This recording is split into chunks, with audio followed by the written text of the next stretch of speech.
Okay, well, once you've got your pinned insect specimens, you're going to need something to put them in.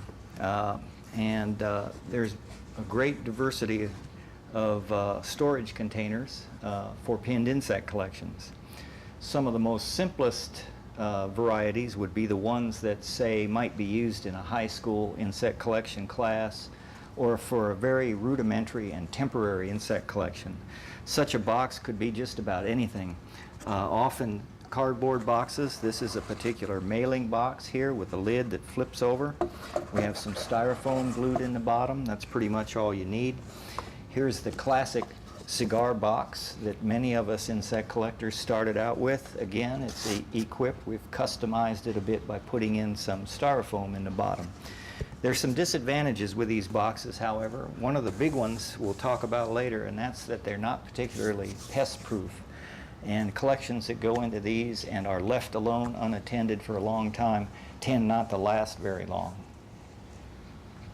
So next in line, moving up more towards what serious amateurs and professionals would use are what we call Schmidt boxes. And these can be, again, homemade, or they are available from various entomological supply houses.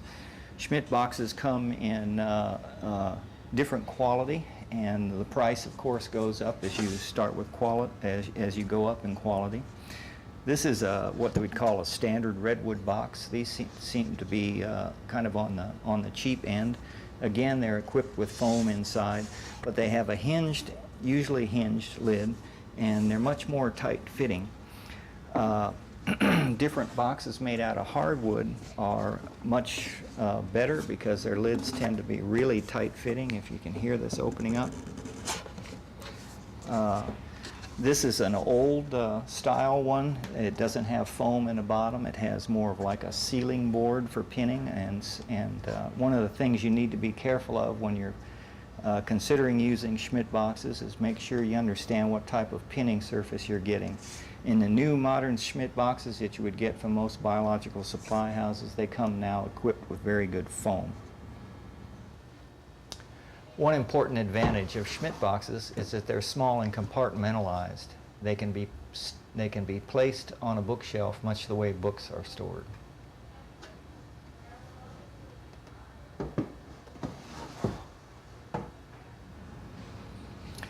Okay, at the pinnacle of storage devices, we have what we call the museum drawer. And museum drawers are generally wood, and they conform to a specific set of dimensions. Actually, there are multiple styles of dimensions, and one needs to consider which particular style they want to buy into when they begin purchasing or building these. Characteristics in common with all museum drawers are generally they have a glass lid and a wooden frame, and they may have foam as their pinning bottom, or they may have a hardboard bottom, in which case they're designed to be used with what we call the unit pinning trays. And unit pinning trays, again, are a set of custom dimensions. They're made to specifically fit within a particular museum drawer. This storage technique, the museum drawer, is what is used in most major museums, as well as a lot of serious collections that serious amateurs use. Here's a drawer out of a collection, and it demonstrates the value of the unit tray system. Insects can be compartmentalized by different kinds into different unit trays, and when the collection is reorganized, one merely has to shuffle the trays instead of shuffling the individual specimens. In that way, somebody in a short period of time, in a half an hour, can literally shuffle thousands of specimens without actually touching the specimens themselves, simply by moving the unit trays.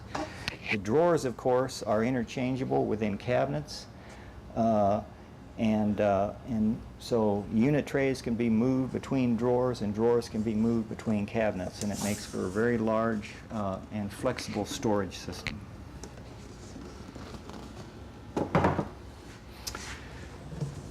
Many amateurs like to build their own museum drawers of different different designs.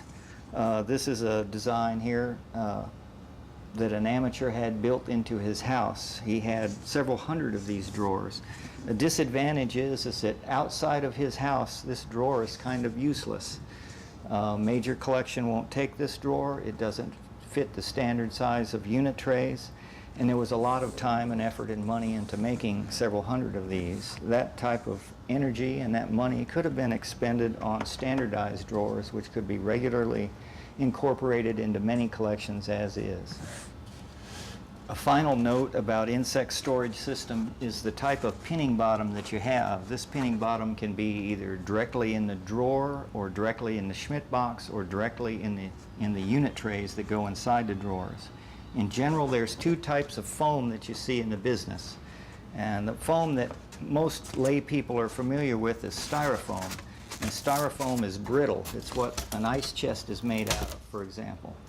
It's also not resistant to certain chemical fumigants that are used quite commonly in insect collections. It also, once you stick a pin into this foam, it leaves a hole. So you can actually wear this foam out by using a lot of pins in it. This is easily obtainable at most major hardware stores. They sell it as insulation, so you can get this for your homemade boxes real easily. The type of foam you should use is now a modern foam that we've been using for about maybe 30 or 40 years in the business now, polyethylene foam, and it comes in many forms. Usually you can purchase it in a sheet. It's quite flexible. You can't wear this foam out. You put a pinhole in it, you remove the pin, the hole seals up, you didn't even know it was there. This type of foam is what comes in most modern drawers and unit trays that you purchase from standard entomological supply houses these days. It has the other great quality in that the chemicals, specifically paradichlorobenzene, which will dissolve the styrofoam, will not affect the polyethylene foam, and that's a big advantage.